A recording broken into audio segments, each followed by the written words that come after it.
31ની ઉજવણી રાજકોટ શહેરમાં ખૂબ જ શાંતિપૂર્ણ રીતે થઈ શકે એના માટે અલગ અલગ સરપ્રાઇઝ ચેકિંગનું આયોજન કરવામાં આવ્યું છે. કોઈપણ નશાકારક પદાર્થોનું સેવન કરી અને અસામાજિક તત્વો કોઈ આતંક ના ફેલાવે, કોઈ છરી ચપ્પા કે એવું યુઝ ના કરે, કોઈ સ્ટન્ટ ના કરે અને એના માટે સોશિયલ મીડિયા મોનિટરિંગ પણ ચાલી રહ્યું છે. અલગ અલગ જગ્યાએ વાહન ચેકિંગ થી માંડીને બ્રેથ એનાલાઇઝરનો ઉપયોગ કરી અને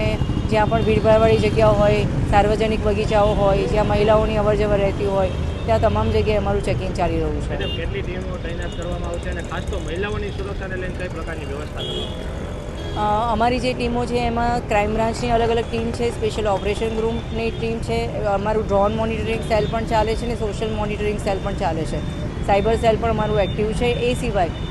તમામ પોલીસ સ્ટેશન્સની અંદર સી ટીમ જે છે એ આ મહિલાઓની સુરક્ષા માટે કામ કરી રહી છે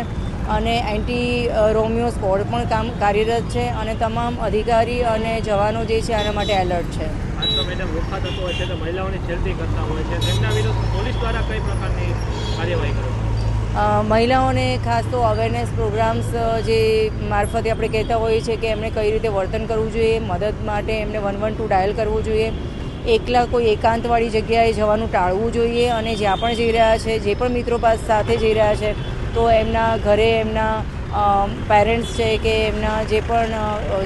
હિતેચ્છુઓ છે એમને જણાવવું જોઈએ, જેથી એમને તરત જ મદદ મળી શકે. હવે આવા લુખ્ખા તત્વો એમને જ્યાં પણ લાગે છે તો કેવી રીતે અમારી મદદ લઈ શકે છે એની પણ અમે એમને માહિતી આપતા હોઈએ છીએ. અને એ સિવાય અમારી જે સી ટીમ છે એ અલગ અલગ ખાનગી કપડાઓમાં પણ આવી જગ્યાએ ફરતી રહેતી હોય છે, જેથી આવા તત્વો ઉપર અમે નજર રાખી શકીએ.